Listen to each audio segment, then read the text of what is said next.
¿Cómo están? Bienvenidos a Mentalidad SECAF, el podcast donde pensamos, no solo creemos.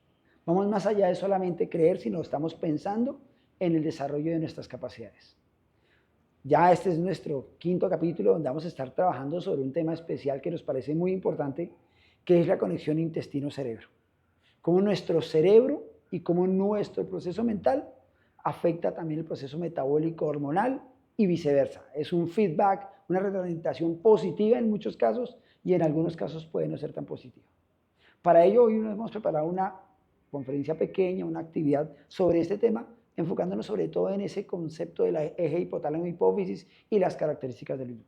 Como siempre, Tati nos acompaña el día de hoy Hola, para ¿cómo ayudarnos en están? este tema. Bienvenida, Tati. De nuevamente, reitero, estoy muy feliz de estar acá compartiendo con ustedes sobre lo que nos apasiona, que es el entrenamiento, el mundo de la nutrición, de la psicología y todo lo que tiene que ver con el estudio del ser.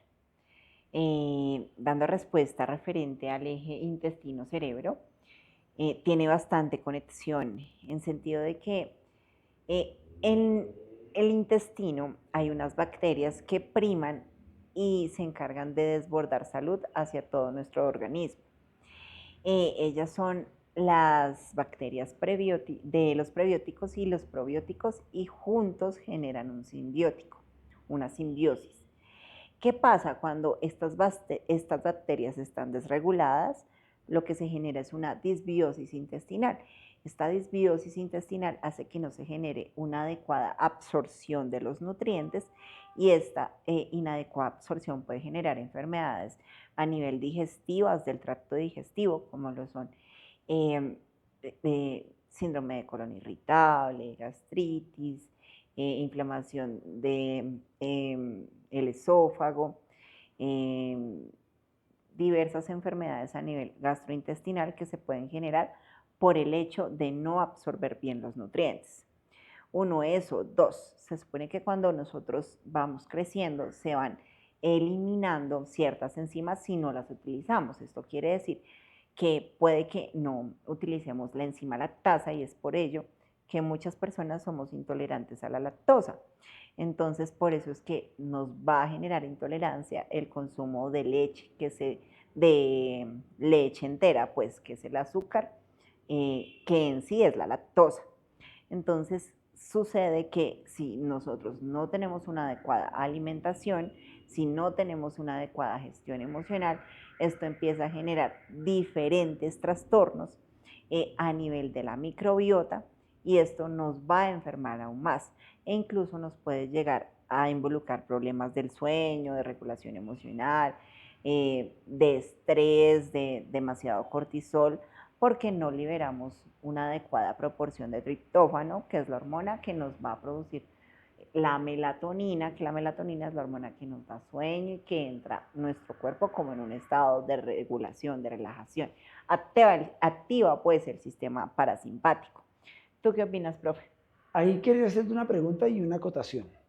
La pregunta es, sabemos o nos dicen siempre, las personas que saben de la parte nutricional, que esos prebióticos están en los fermentos lácteos, en su mayoría.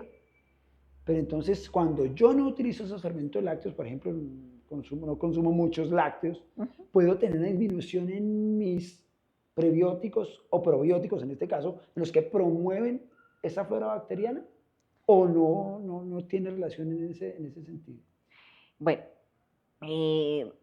no hay necesidad de consumir lácteos siempre. De hecho, hay más diversas fuentes que nos promueven los probióticos, valga la redundancia, digamos como las algas marinas, la sidra de manzana, fermentos que no son lácticos, como el chucrut, como el kefir de agua, pero sí hay una leve superioridad con los fermentos lácticos porque sí nos pueden ayudar a promover estos probióticos que junto a los prebióticos que por lo general lo producen los cereales integrales como la avena, Sorgo, soya, millo, trigo. exacto, hace que se genere esa simbiosis y que genere una adecuada salud a nivel gastrointestinal.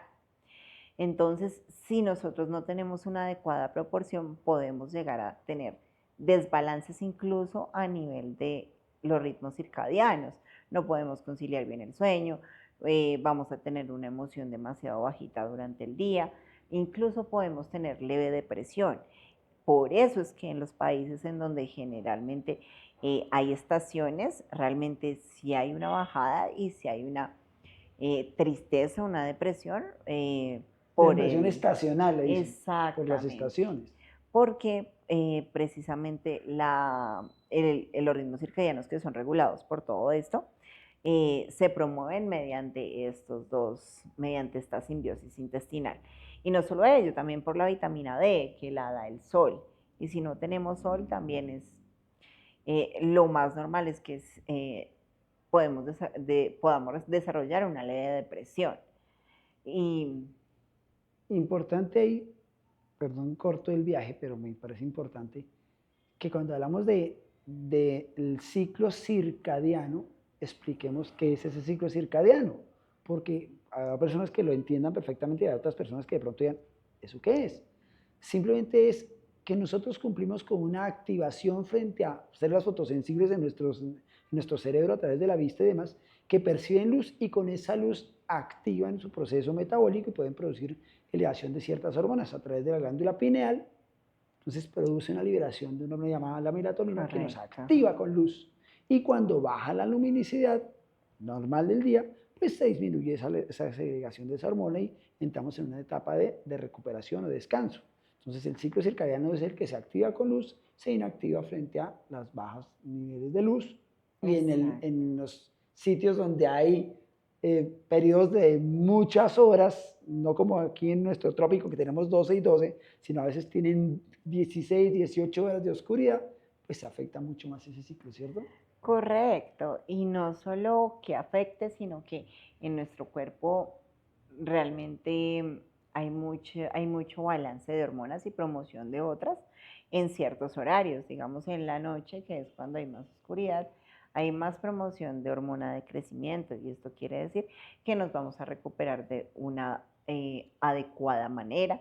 Además, nuestros tejidos se pueden regular, las articulaciones van a lubricarse un poco más, el balance de estrógenos también va a ser un poco más efectivo, el balance incluso de andrógenos, es por eso que también existe el calambre llanero, pues que llamamos aquí en Colombia. La excitación nocturna, en este caso, para Total. que los que no nos ven en Colombia no lo entiendan, en la noche los hombres, sí, bueno, en las mujeres no se nota tanto, pero en los hombres sí hay una elevación de la libido y por ende una erección. Totalmente, y todo, y por eso es que también cuando una persona necesita hacerse unos exámenes en ayunas, digamos, en los hombres que le van a evaluar la testosterona total o la testosterona libre, por eso es que piden que sea en las horas de la mañana, porque es un pico más alto, es un pico más fuerte. Realmente nuestro cuerpo está adaptado para que nos levantemos a cierta hora y nos acostemos a otra hora y asimismo haya una regulación hormonal y una recuperación efectiva. Eh, bueno, profe, continuando con esto, ¿tú qué opinas acerca de la vitamina D, las hormonas lipídicas? ¿Qué opinas de la satanización pues, que han hecho de las grasas, de algunos carbohidratos? Bien, es una pregunta muy clave. ¿Por qué? Porque desafortunadamente en nuestro mercado se piensa que la grasa es nociva, que no es buena, que nos afea. Resulta que casi todas las hormonas sexuales, las que desarrollan los procesos sexuales, como la testosterona, la progesterona y los estrógenos, tienen una base de grasa. Si yo restringo el nivel de grasa porque quiero hacer una dieta baja en grasas, puede estar afectando mi proceso natural. Y acuérdense que en el caso de la luz ultravioleta, tiene un proceso que se llama la síntesis, en este caso, de hormonas sexuales, en el caso de en este momento, ¿Testosterona? no, la vitamina D como tal, Sí. tiene una función en la síntesis y tomar Colecalciferol. el colecalciferol y el El calcio. epocalciferol, Sí. que toman y a través de la luz ultravioleta y la síntesis de vitamina D llegan hacia los huesos a llevar a ellos la calcificación o la mineralización, no hablemos de calcificación solamente, mineralización ósea, pero también hacia los músculos, aumentar la síntesis de calcio para poder hacer Total. contracción muscular. Recuerden que sin Total. calcio la contracción se disminuye porque no hay ese cierre de Inicia las la ventanas bomba. de actina miocina y las bombas sodio-potasio y se disminuye el potencial de acción. Es decir, hay menos capacidad de fuerza. Entonces, la grasita es útil, indispensable y necesaria. Lo malo es el exceso de ella o la que no es tan efectiva como las grasas trans que en un Total, proceso. Pero de resto, y sí, exponerse a luz solar, indispensable. Recibir luz total. ultravioleta, indispensable. Total, las grasas terminan siendo un proceso fundamental eh, en todos los cuerpos, ya sea hombre, ya sea mujer, porque ellas nos ayudan a la síntesis de otras hormonas, funcionan como unas hormonas para que tengamos una buena salud. Además de ello, en las mujeres suele pasar que cuando tenemos los niveles de grasa muy bajitos, el pliegue de grasa muy bajito, hay una supresión, el cuerpo empieza a recurrir a diversas funciones. Entonces, primero, acude a las que no son tan esenciales.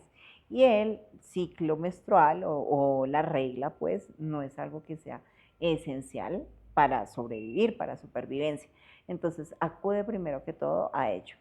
Entonces es por eso que empiezan a haber diferentes amenorreas, que esto si se prolonga con el tiempo puede generar deficiencias a nivel hipotalámico hipoficiario gonadal y esto quiere decir que no vamos a tener una buena síntesis de LH y FSH, que son las hormonas folículo estimulantes, que nos promueven un adecuado ciclo menstrual y además de ello un adecuado ciclo para que tengamos reguladas nuestras hormonas y nuestro proceso ovulatorio. Es decir, que si una persona lleva mucho tiempo en una periodicidad o en una dieta hipocalórica, puede que incluso pueda llegar a tener problemas de disfunción ovárica, de adenomiosis y además problemas para poder procrear o quedar embarazada. Exacto. El problema es ese, el disminuir demasiado, tener un pliegue adiposo muy bajo, que muchos lo buscan como un objetivo en el entrenamiento, tener el porcentaje de grasa muy bajo, no es tan saludable. Por eso es que se recomienda o recomendamos desde el entrenamiento que debes mantener un nivel de grasa adecuado. Cuando es demasiado bajo, afectas tu metabolismo basal, en este caso dentro del proceso, como nos dice Tati, la síntesis hormonal básica y el cuerpo prefiere dejar de ovular para poder regular esos procesos que son importantes. Entonces, cuidado, señoritas. También los señores, no crea que solamente pasa en el ciclo estrogenal, también en el andrógeno. Y Total. la espermatogénesis disminuye, hay que tener cuidado, ¿vale? No Y satanicemos también la grasita.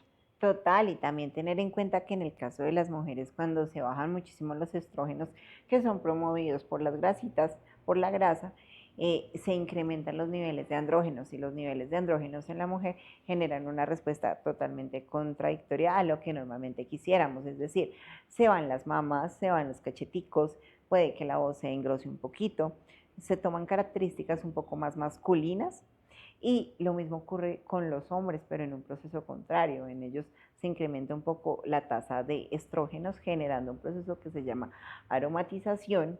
Y esta aromatización hace que puedan producir un poco de grasa alrededor de las mamas, puedan de pronto tener manifestaciones diferentes en su humor e incluso puedan tener problemas de libido o incluso puedan tener problemas a nivel prostático.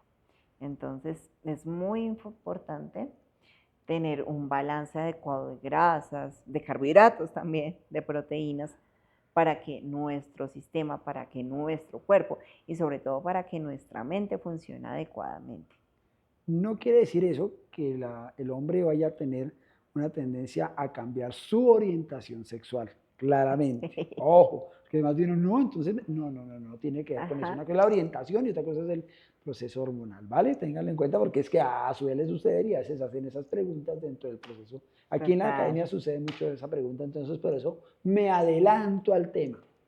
No, y también pues, bueno, había un estudio anteriormente que decía que las personas, que los hombres después de haber tenido su primer examen prostático de cáncer de próstata, que tendían a tener mayor gusto hacia los hombres, hacia su mismo género. ¿Por qué? ¿Por el examen Sí, prostático, la sí, palpación prostática? total, porque allí se encuentra el punto G. ¿Mm? Entonces, de pronto por eso se derivan algunas creencias, pero hay que ir más allá, hay que analizar mucho más allá, porque siempre todo tiene una raíz y a veces esa raíz se malentiende y se empieza a duplicar de una inadecuada forma. Entonces no nos malentiendan, son conceptos que se están manejando, por eso siempre es importante que las preguntas que ustedes nos hagan intentamos contestarlas en píldoras pequeñas donde ustedes van a poder recibir esa respuesta a las preguntas que tengan. Y sé que esto va a generar muchas preguntas sobre el tema, pero la idea es que ustedes ojalá las podamos subsanar e intentaremos dentro de lo posible hacerlo con argumentos, con ciencia. Totalmente de acuerdo. Sí, así es. Entonces, bueno, recalcando el punto del que tocamos primeramente acerca de la disbiosis intestinal, es muy fundamental tener una adecuada proporción de cada alimento para que nosotros podamos absorber los nutrientes que le damos a nuestro cuerpo, sobre todo logremos tener un adecuado consumo de acuerdo a nuestra tasa metabólica basal y además de ello podamos evitar que se genere un tránsito lento, que este tránsito lento sí puede involucrar de pronto un cúmulo adiposo mayor. ¿Pero por qué? Porque no tenemos una microbiota sana. Así que el eje intestino-cerebro, las hormonas que éste produce, como la serotonina, el L5-HTP, la melatonina, todas estas son fundamentales para nuestro diario vivir, para los ritmos circadianos, para todos los procesos que continúan para subsistir y para que nos encontremos sanos orgánicamente y sobre todo si no generemos un estado de bienestar prolongado. Aquí es donde viene la parte que me compete a mí, que es la del entrenamiento. El entrenamiento tiene una función importante y es regulación. A pesar de que cuando vamos al gimnasio buscamos cambios físicos a nivel estético, funcional o deportivo, también buscamos un equilibrio entre nuestro proceso de ingesta, gasto y las actividades que desarrollamos. Y en este caso el ejercicio tiene una función regulatoria de muchas de estas hormonas, porque al momento de hacer actividad física exigente, fuerte, sin ser extenuante, oíganlo bien, sin que llegue al tope, pues es una liberación de hormonas saludables y nos va a permitir un pago de dopamina adecuado que nos va a regular ciertos elementos. Entonces, liberación de testosterona, liberación de adrenalina en ciertos momentos en entrenamientos de alta intensidad con duraciones cortas es muy útil para regular ese proceso. Entonces, a veces el mismo endocrino le dice, haga ejercicio de tal característica para que mejore y aumente ese nivel de liberación de esas hormonas. Total, y además de que nos previene de la sarcopenia y la dinapenia, que son enfermedades que se producen acorde, van pasando los años y esto puede generar una decadencia a nivel osteoarticular y además a nivel de movilidad. Entonces creo que ninguno queremos llegar a viejitos pudiendo mover todo menos los pies. Ten en cuenta, osteopenia, dinapenia son pérdidas de la densidad y la agregación de proteínas y de minerales en el hueso y en los tejidos. Y eso puede producir con el tiempo una osteoporosis si no se trata a tiempo y no se hace un proceso adecuado. Exacto. No requiere tratamiento, es alimentación balanceada, como estamos hablando, ejercicio regular, adecuado y unos ciclos de sueño que son indispensables. Por eso hablamos siempre de los 3 elementos: alimentación, entrenamiento o ejercicio físico adecuado y descanso. Si cumplimos con esos 3 elementos, hablando del entrenamiento desde el punto de vista de una asesoría adecuada, desde la nutrición con una asesoría adecuada de alguien que conozca el tema alimenticio y del ejercicio, y un sueño justo y adecuado, tenemos un balance y un equilibrio en nuestras vidas que va a ser muy útil. Total, y además que cuando hacemos entrenamiento de fuerza, realmente estamos mejorando todas las capacidades. Las capacidades se derivan de la fuerza, o sea, cuando estamos hablando de acelerar, de reaccionar, de generar un pico de velocidad, de generar un pico coordinativo, todo eso se deriva, son diferentes manifestaciones de la fuerza. Igualmente que desplazar cierta carga por cierto trayecto o de realizar cierto movimiento necesita fuerza. Todo se deriva de la fuerza. Así que no olvidemos entrenar las pesas. La fuerza aplicada a un movimiento es excelente y nos va a ayudar a mejorar nuestra calidad de vida. Exacto. Las damas no le teman hacer ejercicio con cargas. Es muy bueno, en la medida justa es súper útil. Tati, creo que hemos colmado y hemos cumplido con lo que queríamos hacer en este procedimiento. Sé que es un tema que trae mucha información hormonal y de ciertos elementos, pero La idea es que ustedes, como les digo siempre, piensen, no crean. Vayan, recurren a las fuentes bibliográficas, analícenlo, estudienlo y se van a dar cuenta que muchos de lo que decimos estamos basados en ciencia para que ustedes lo puedan utilizar en su día a día y en su trabajo normal. Correcto. Tati, ya para cerrar. Exacto, queremos que investiguen, que nos pongan a nosotros a ir más allá de lo que estamos exponiendo. Queremos mostrarles a ustedes que estamos hablándoles desde el conocimiento, desde la ciencia, desde lo que está probado y que no se habla por mitos o porque simplemente no se tiene en cuenta. En dado caso, agradecemos esta secuencia que hemos venido desarrollando. Iremos trabajando más temas y otros temas con Tati, que nos va a acompañar mucho, y vamos a estar con ustedes de la mano en muchas otras actividades. Vamos a hacer un tema especial sobre la ley del entrenador y sobre la tarjeta profesional del entrenador, ¿vale? Eso lo vamos a ver en pocas sesiones, vamos a estar metidos en el evento para que informemos de manera adecuada y justa, con otra vez profesionales del área que sepan del tema y que los puedan asesorar de manera cómoda. Total. Un saludo para todos, muchas gracias por vernos, muchas gracias por tenernos en cuenta y sobre todo por ponernos a indagar. Es un gusto compartir con ustedes, contigo, con Camilo que está detrás de cámaras. Gracias por todo, un saludito. Igual, acuérdense, recuerden, piensen y no crean. No crean. Nos vemos en otra podcast. Feliz tarde, bye bye.